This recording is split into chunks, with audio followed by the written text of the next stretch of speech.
అన్న నమస్తేనే. నమస్తే అన్న. ఏం పేరే? నా పేరు మహేష్ అన్న. మహేష్. ఇక్కడ ఉండేది ఎక్కడ? ఇక్కడ మధుర నగర్ అన్న. సో మరి జూబ్లీహిల్స్లో ఓపెన్ వస్తుంది. సో మరి హోరావరిగా 3 పార్టీలు అయితే తిరుగుతున్నారు. ఎవరికి ఛాన్సెస్ ఉన్నాయి ఎక్కువ? ఎక్కువ అంటే ప్రస్తుతానికి అయితే నవీన్ యాదవ్ ఉందన్న. పక్కా కొట్టుకొస్తుంది ఈసారి. ఇప్పుడు టీఆర్ఎస్ అంటవా అంతంతకే ఓట్లు పడతాయి. వాళ్ళ పని అయిపోయింది. ఎందుకంటే గత 10 సంవత్సరాల నుంచి వాళ్ళు చేసింది పీకింది ఏం లేదు. ఇక్కడ దోచుకుని తప్ప ఏం లేదు. పేదవాళ్ళకి ఏం చేయలేరు. పేదవాళ్ళని ఇంకా ఇచ్చేది పోయి వాళ్ళతో దోచుకొని తిన్నారు. ఇంటి మీకు ఆడి ఇప్పిస్తాం, ఇది డబుల్ బెడ్రూమ్ ఇప్పిస్తాం, అది ఇప్పిస్తాం, ఇది చేస్తాం, అది చేస్తాం అని చెప్పి పైసలు తీసుకున్నారు. తీసుకున్న వాళ్ళకి పాపం అన్యాయం చేసి పెట్టారు. వాళ్ళు ఇప్పుడు ఆడవాళ్ళు చాలామంది ఆడవాళ్ళు చాలా బాధపడుతున్నారు, ఏడుస్తున్నారు. అన్న మాది ఇది పరిస్థితి అని మాకు తెలియజేస్తున్నారు. మేము అన్నాం ఇప్పుడు మా ప్రభుత్వం ఉంది కదమ్మా, ఈ ప్రభుత్వం నవీన్ యాదవ్ గెలిపియండి, మీకు లేని వాళ్ళకి ఇల్లు ఇప్పిస్తాము అని మా హామీ ఇస్తున్నాం అన్న. ఇప్పుడు కాంగ్రెస్ ప్రభుత్వం వచ్చి దాదాపుగా 2 సంవత్సరాలు పూర్తయింది. సో పూర్తయితా ఉంది, ప్రజాపాలన అంటా ఉన్నారు. సో మరి ఈ పథకాల సంగతి ఏంది? ప్రాపర్గా అందుతున్నాయి అందరికి అన్న? పథకాలు అంటే ఇప్పుడు అన్ని అంటే ఇప్పుడు అన్ని కాడికి కొన్ని అందినాయి. ఇప్పుడు నవీన్ యాదవ్ అన్న గెలిచినాక ఇప్పుడు మహిళలకి 2500 ఇస్తామని చెప్పాము.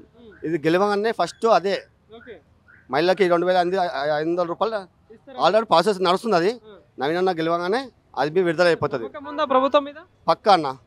రేవంత్ రెడ్డి టీఆర్ఎస్ వాళ్ళు మస్తు హామీలు ఇచ్చారు, అందులో ఏమీ చేయలేరు.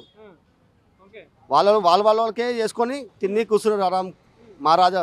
అంటే 10 ఏళ్ళు పథకాలు బాగానే ఇచ్చినాం, అభివృద్ధి చేసినాం అని చెప్పేసి అంటా ఉన్నారు. సో మాజీ ముఖ్యమంత్రి కావచ్చు, వాళ్ళందరూ సంబంధించిన ఏంది మరి ఆ ప్రభుత్వం పాలన ఎట్లా అనిపించింది? ఈ ప్రభుత్వం పాలన ఎట్లా అన్న? ప్రభుత్వాలు ఏం చేశారన్న? ఒక రోడ్ వేయలేరు, కమిటీలు ఆపేసాడు, కమిటీల్లో కోర్టులో కేసు వేసాడు. ఎగ్జాంపుల్ మా మధునాథ్ కమిటీలు తీసుకోండి, కమిటీలు ఎక్కడిదక్కడ ఆగిపోయింది. అది పిల్లల కింద స్కూల్ ఉండే, పిల్లలకు స్కూల్ లేకుండా మళ్ళీ పక్క రూమ్ కిరాయి తీసుకొని పిల్లలకి ఇప్పుడు చదివిపిస్తున్నాడు. మధునాథ్లో రోడ్లు ఎక్కడ రోడ్లు అక్కడ పైపు లైన్ అక్కడ. ఇక్కడ ఎమ్మెల్యే గోపీనాథ్ ఎలక్షన్ టైంలో వచ్చిందంటే మళ్ళీ కంటికి కనవలేడు అంతే. 3 సార్లు గెలిచిండు కదా, మరి 3 సార్లు గెలిచినా ఆయన ఏం చేయలేడు అన్న. ఇక్కడ బాబా పరిస్థితి అన్ననే అన్న మాది ఇది పరిస్థితి అని చెప్తే ఇక ఇప్పుడు పైప్ లైన్ కానీ, పైప్ లైన్ ఎట్లా అంటే చిన్న పైప్ లైన్ కాదన్న, ఒక మనిషి నుంచి వచ్చి ఆ పైప్ లైన్లో, ఆ పైప్ లైన్లోకి వెళ్ళి ఇప్పుడు ఒకప్పుడు బండ్లు అన్నీ కొట్టుకుపోతుండే, ఇప్పుడు చొప్పు పోతుంది దానిలోకి వెళ్ళి, అంత ఫ్రీగా వెళ్ళిపోతుంది వాటర్.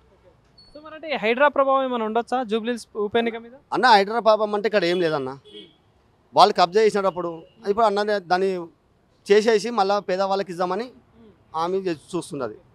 బీజేపీ ఎట్లా ఉండొచ్చు? మరి బీజేపీ కూడా మేమే గెలుస్తామన్న ధీమా వ్యక్తం చేస్తాను అన్న. బీజేపీ చూస్తున్నారు, ఎక్కడ ప్రచారం లేదు, చిన్న పిల్లల్ని పెట్టుకొని తిప్పుతున్నారు, అలా ప్రచారం ఏం లేదు. వాళ్ళు కొంతమంది మాకు మద్దతు ఇస్తున్నారు, కానీ పేర్లు చెప్పము, మద్దతు ఇస్తున్నారు మాకు. కానీ ఫుల్ మెజార్టీలో మాత్రం నవీన్ యాదవ్ గెలిపిస్తున్నాం.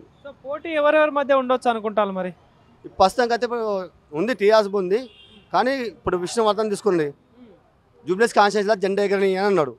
ఒకప్పుడు అదే విష్ణువర్ధన్ ఇప్పుడు కాంగ్రెస్ ఉండే, ఆ కాంగ్రెస్ జెండా ఆయన కనిపించకుండా వేయండు. ఇంకా మా జెండా ఏం కనిపించకుండా చేస్తాడు చెప్పండి? సునీత గారు, మాగంటి గోపీనాథ్ వైఫ్ సునీత గారు పోటీ చేస్తారు. సో అంటే ఏమైనా సానుభూతి ఓట్లు ఏం పడారా? సానుభూతి అంటే భారతీయ ఒక 100-200 ఓట్లు పడతాయి అంతే, అంతమించి ఏం పడమన్న. ఎందుకంటే వాళ్ళు ఆయన ఏం మాగంటి గారు ఏం చేసిపోలేదు, అందరికి అన్యాయం చేసిండు. పబ్లిక్ తెలుసు ఎవడు ఏం చేస్తుండో, ఏం పద్ధతి చేస్తుండో పబ్లిక్ తెలుసు. కానీ ఏం చేయందే 3 సార్లు గెలిచిండంటావని అన్న. ఇప్పుడు ఆశ చూపించారు, మేము అది ఇప్పిస్తాం ఇది ఇప్పిస్తాం అని చెప్పి ఆశ పెట్టి లాస్ట్కి అన్యాయం చేసిండు. ఇప్పుడు పబ్లిక్కి తెలుస్తుంది ఎవరు మంచిగా ఉంటారో, ఎవరు చెడ్డ ఉంటారో. ఇప్పుడు చూపిస్తాం కాంగ్రెస్ ఏందో, పబ్లిక్ ఏందో చూపిస్తాం ఇప్పుడు మేము. Full majority. థ్యాంక్ యూ అన్న.